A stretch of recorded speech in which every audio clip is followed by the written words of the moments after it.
Hello everybody and welcome back. Thanks so much for tuning in. My name is Christian Scogs and long time no see. How's everyone doing? I'm doing great. You know what? I only cried 3 times this week and only 1 time was about my life choices. So I will take that as a win. Thank you very much. 2025 has come to a close. Award season is here. Everybody's dropping their list of the best movies of the year. This is coming a little bit after the start of the year, as I've been sick and still haven't even seen everything I want to see to adequately make this list. I still need to see The Secret Agent and Testament of Anne Lee, among others. I don't want their presence to be excluded from this list, but I can't wait forever to drop this list, and I figured this is a pretty good collection of movies to talk about anyways, so let's just go for it. As always, a few honorable mentions to start off our list. Friendship being one from Tim Robinson. Very funny guy, very strange movie. I laughed so goddamn hard though, and recommend you at least give this a chance. Materialist is a controversial pick, it appears, but I thought this was a really sweet and profound film that hit all the right notes for me. Definitely feel like it's going to pay off to be a fan of this in the long run. F1 was a really great theatrical experience, even if the story and characters are kind of generic. Joseph Kosinski always really gives a shit about the quality of work he delivers on, and it's movies like this that remind me of why he's one of the best working in the business today. Frankenstein was also a wonderful cinematic experience that I wish more people had the opportunity to have. This is going to be the definitive version that high school English teachers are going to play from now on whenever they cover the Frankenstein novel. Very faithful to the book, plus just a really entertaining watch. Living in LA near the Chinese Theater IMAX has its perks, I'll tell ya. I know not everyone is fortunate enough to experience this, but rest assured it was awesome. Roofman is a movie that nobody saw, but the true story this is based off of is absolutely wild. Very cinematic and fitting for this medium. No Idea Moist Critical covered this story over 2 years before the movie even came out. So glad someone brought this idea to a studio executive though, and they greenlit it. Really phenomenal stuff. Hamnet is extremely sad, but it never feels forced or unearned. Cared about the characters, and I can definitely describe this as an intense audio-visual experience. Glad this has lots of award season buzz going into it. Avatar Fire and Ash, even though it's probably the worst of the series, I am always going to want to come back to Pandora multiple times and experience these movies with these characters. I know these movies get a lot of hate, but like, come on. Nobody else is making them like Mr. Jim over here, you know?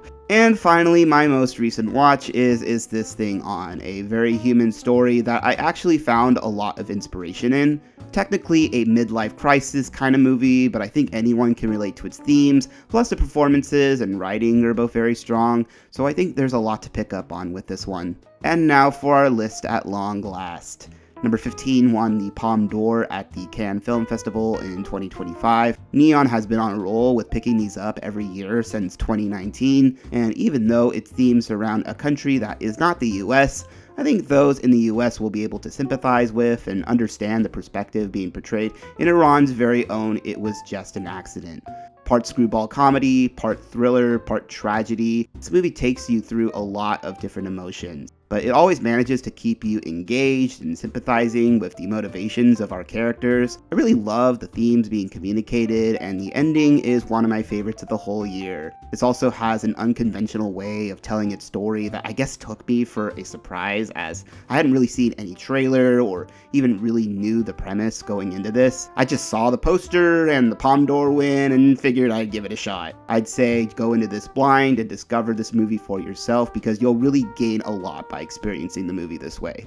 Number 14 could have gone so horribly wrong had this been from a less talented filmmaker, but thankfully Sorry Baby nailed it. Now, there are many movies that seek to tackle the trauma one faces, particularly from an assault of this nature. These movies either operate as trauma porn or serve as a vehicle to drive home a central theme of how men or some other societal structure is the problem. This, however, has a way of subtly communicating these themes, seemingly without even trying that hard. You don't need to see these events unfold or write completely irredeemable characters to get this point across. Sometimes a slow cross-dissolve on a house that goes from day to night is enough. This film finds so much humor in what is clearly just such an awful situation, which I think is a really great way to portray these events. I find myself thinking back on so many scenes from this film and lines that are spoken that really blend humor with a sense of tragedy very well. And I suppose at the end of the day, that's really what this film argues you as an individual should do too. Number 13 is a visceral, unforgiving experience that serves as an important reflection on modern-day American history, and that is warfare.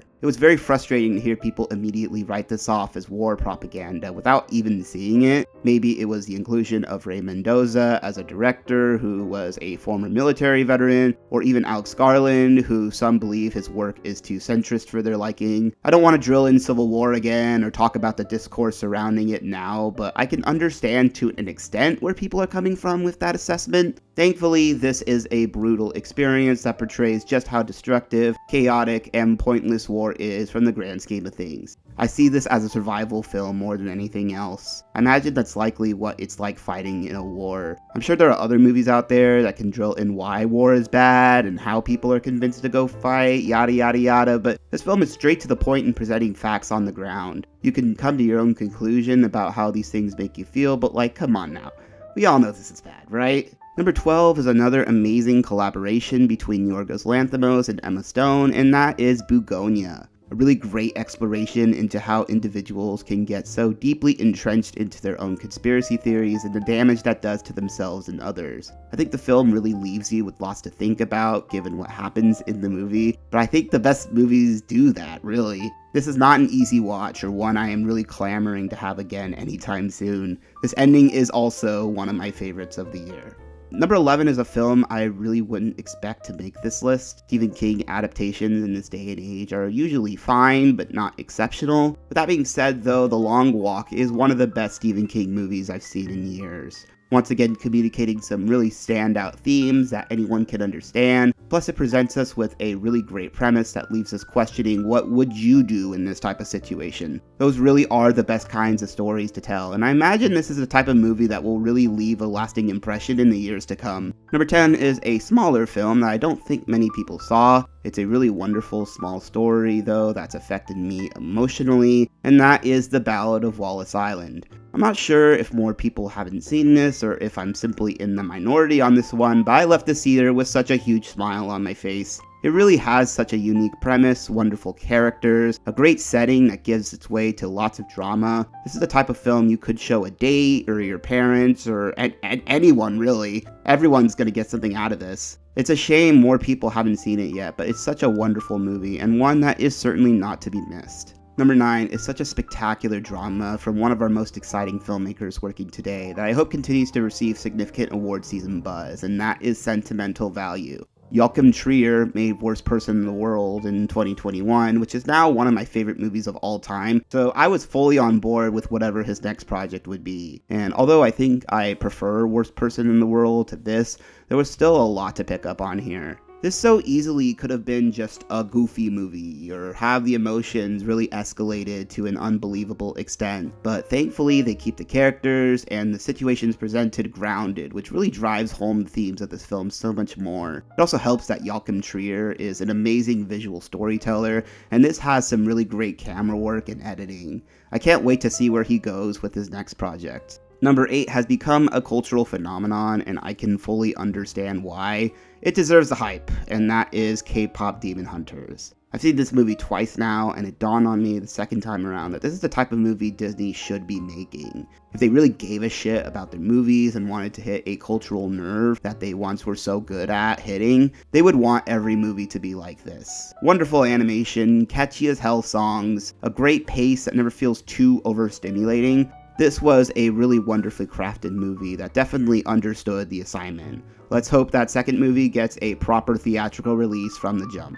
Number 7 is a movie I saw 4 times in a theater this year. This is in contention for the happiest a movie has ever made me feel, and I think given the problems we are currently facing in our world, Superman is a movie that everybody needed right now. Some may criticize it for its James Gunn tendencies or the fact that it's building a cinematic universe, but you know what? The approach taken with this film is one that I think really does work if you are hoping to build a cinematic universe out of this. Make a good movie first, build the world second. I really got a sense of the characters and was quickly able to catch up with the events of this film given the breakneck pacing. It also has such an amazing spectacle value to it that really allows you to become invested in this world visually speaking. I'm sure you likely saw this already, but this is definitely one superhero movie that is worth your time. Number 6 is one of the highest grossing movies of all time, yet I only know one other person in my life who has seen it.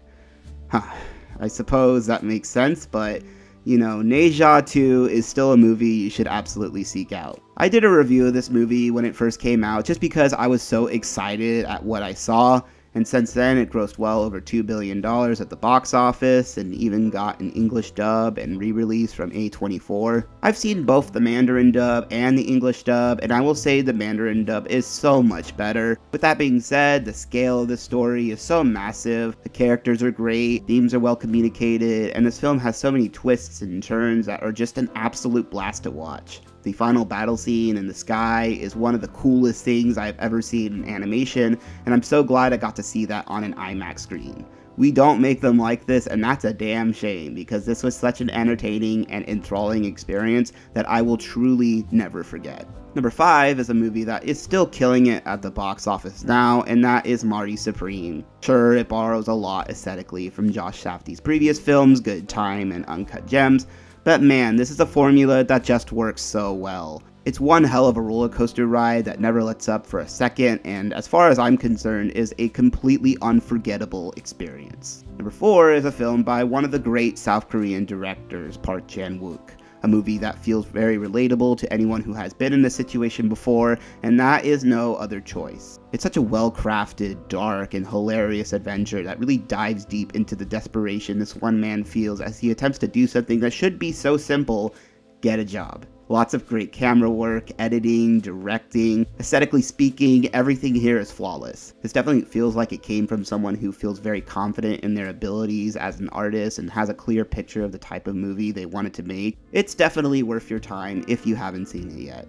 Number 3 is a horror film from someone who is quickly rising to become one of my favorite filmmakers working today, and that is Weapons. The multiple point of view approach to the story really pays off well. I find myself rewatching this and discovering new things that should have been so obvious the whole time. I love movies that allow multiple watches in which your perspective changes with each watch. It's such a rewarding experience and definitely one that is not to be missed. Number 2 is a movie that everyone's talked about. There's not much to say that hasn't already been said, but yeah, Sinners is really, really good.